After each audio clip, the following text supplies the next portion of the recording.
છોટાઉદેપુરની Bodeli Dhokaliya public હોસ્પિટલના પ્રમુખ મંત્રી અને ટ્રસ્ટીઓ વિરુદ્ધ બોડેલી પોલીસ સ્ટેશનમાં ગંભીર છેતરપિંડી અને વિશ્વાસઘાતનો ગુનો દાખલ કરવામાં આવ્યો, જેમાં હોસ્પિટલના ટ્રસ્ટીઓએ મૃત્યુ પામેલા અને વિદેશી નાગરિકતા ધરાવતા વ્યક્તિઓને ટ્રસ્ટી તરીકે ચાલુ રાખીને કરોડો રૂપિયાની નાણાકીય ઉચાપત આચરી હોવાનો આરોપ લગાવવામાં આવ્યો। બોડેલી ઢોકલિયા પબ્લિક હોસ્પિટલના ટ્રસ્ટીઓ દ્વારા આચરવામાં આવતા ગુના અંગે બોડેલી પોલીસ સ્ટેશનમાં ગુનો દાખલ કરવામાં આવ્યો, જેમાં આરોપ લગાવવામાં આવ્યો કે મૃત્યુ પામેલા વ્યક્તિઓને વર્ષો સુધી ટ્રસ્ટી તરીકે ચાલુ રાખવામાં આવ્યા છે। મૃત ટ્રસ્ટીઓના નામની ખોટી સહી કરીને ઠરાવોને ખરા તરીકે ઉપયોગમાં લઈ ગુનો આચરવામાં આવ્યો છે। એક ટ્રસ્ટીએ દેશની નાગરિકતા છોડી દીધી હોવા છતાં તે ટ્રસ્ટી તરીકે ચાલુ રહી ખોટા ઠરાવો કરે છે।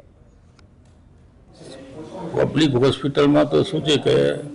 છેલ્લા ઘણા વર્ષોથી પીટીઆર પર 18 ટ્રસ્ટીઓ છે, એમાંથી 13 ટ્રસ્ટીઓ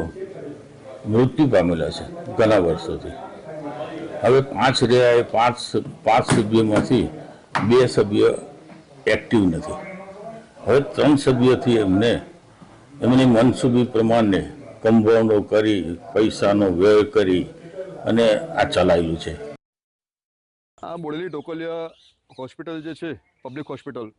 એ તો સર શ્રીમંત સયાજીરાવ ગાયકવાડે એમનું ફાઉન્ડેશન નાખેલું આ હોસ્પિટલનું જે તે સમયે, અને આ તો જિલ્લાની હોનહાર સંસ્થા છે જિલ્લાની, એટલે એવું કહી શકાય કે આ એક સર્વોત્તમ સંસ્થામાં જો આવું થતું હોય, અને એમાં નીતિનભાઈ ચોકસી જેવા અને અમે બધા જ્યારે ભેગા થયા અને અમને અમારા ધ્યાન પર આવ્યું કે આ બધી